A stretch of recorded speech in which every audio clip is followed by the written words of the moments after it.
Right, we are very pleased to be here with Leon van Wyk. He is the Mayor of George Municipality. We are on the Free Market Foundation's campaign for Home Rule Roadshow. We started in Nelson Mandela Bay. In the previous days, we've been in Plettenberg Bay and Knysna. Now we're here in George. We just concluded a fascinating dinner with yourself and your mayoral team and discovering about some of the nuances of governance in what is now actually a city in the form of George, a rapidly growing place, and I think that's a testament to the success and the growth of this place and the economic opportunity. But we at the Free Market Foundation are urging particularly well-functioning municipalities such as George to start acquiring more powers for itself. What are some of the challenges that you're facing here in George, and what are some of the powers that you feel yourself and your colleagues could begin to be acquiring and going beyond the traditional scope of what might have been deemed necessary in the kind of division of powers in South Africa? Yes, David. It's certainly a great pleasure to be with you here. And, George is an intermediate city, and we are probably one of the fastest growing intermediate cities in the country. So we face ongoing challenges in the work that we are doing, and the challenges and how to deal with them and how to look at those growth opportunities. So I think at the same time, we are constantly looking at what we can do more, where we can push boundaries, and where we can improve. And that is also to some extent, and to a large extent as well, limited by our budget and what sort of budget funding we have available as to what we can take on, and also in terms of the grant funding that we will receive from nationally. So that is the one side of that coin. And that is obviously countered by the level of own revenue that we generate. And so between that, we then look and see what opportunities we can do. And for instance, during the course of this evening, we spoke a fair amount about safety and security, and to what extent municipalities are starting to step into the space and the gap that's been left by the South African police services and the inability of national government really to provide that level of safety. So that is an area that we are working on pretty hard to try and see how we can increase our size of our personnel and the type of work that we're doing, and how do we become more skilled and are able to add in on that level of safety that we need to provide to our communities and to the whole business sector.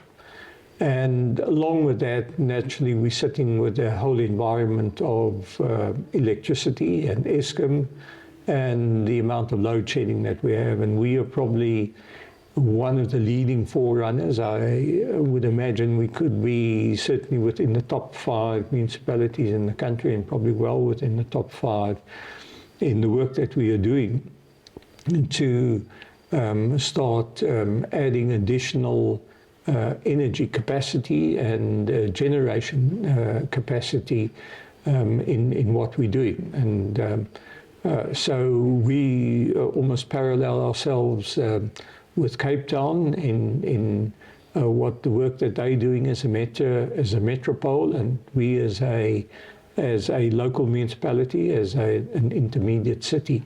So there we now sit in a situation where we are in a weekly energy war room, where we then go through an action list of the type of work that we need to be doing. So in other words, that is, how do we try and find ways to relax legislative, regulatory, the financial, the technical type of hurdles that we all have in moving ourselves away to a situation where we can generate more of our own power. And I think, we don't really want to move totally off Eskom, but we need to mitigate that. So those are constant areas that we're looking at, where and how can we get relaxation to be able to do what we need to do to provide so that our business can be more sustainable in what we're doing. So those are some of those key examples that we're doing, and we're also looking at various ways. How do we deal with rail freight out of George, and to be able to open up that market as well with Transnet. So we also do work, even though education and health is not part of a municipal function, but we need to also step into that space where we are constantly talking to the provincial government, and how can we open up the whole education market. So I think that is part of the name of the game now, on what we can do and what we can do better, and how we can make lives a lot more effective for our citizens. Yeah, I think offline we were discussing how decentralisation actually breeds quite healthy competition between different regions or different municipalities in the Western Cape. Do you want to elaborate on that a bit more? Absolutely. We sit in the DA, we've got a mayor's group, and so we do converse there on various issues, and it's always a debate where people will ask, what is best practice.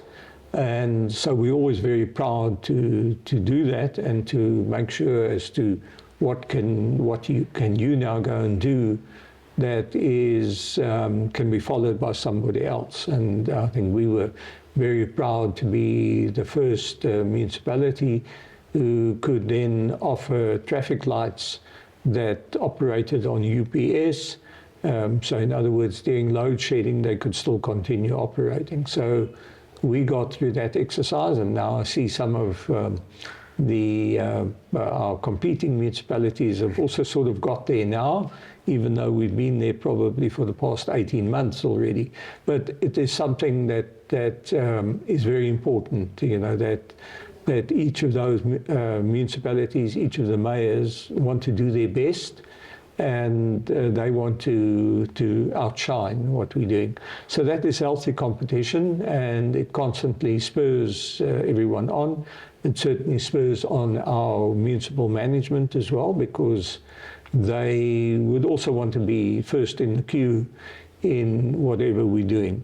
So, and it's the healthy competition that we have, particularly in the Western Cape, in how do we improve matters all the time. And going back to the topic of safety and security, your colleagues in Cape Town, in conjunction with the provincial government, have set up the Law Enforcement Advancement Program, yes, the LEAP program. That's an enforcement unit with about, I think you said 1,100 officers. Yes. George has a similar enforcement program, but at a much smaller scale. Yes. How do you start to scale up something like that, and how could you also begin to push the envelope of what would traditionally be associated with national police competency and start to serve some of those functions yourself? Certainly, that is it's work that we are doing ourselves, and we want to extend and increase the size of our force. We need to do that, and so that is on our program. And I think what the difference is, it really comes down to budget ultimately, and being able to have that spare budget that you can do it, and to channel more and more funding in the direction of community safety. And one of the areas that we consciously needed to look at a year or two ago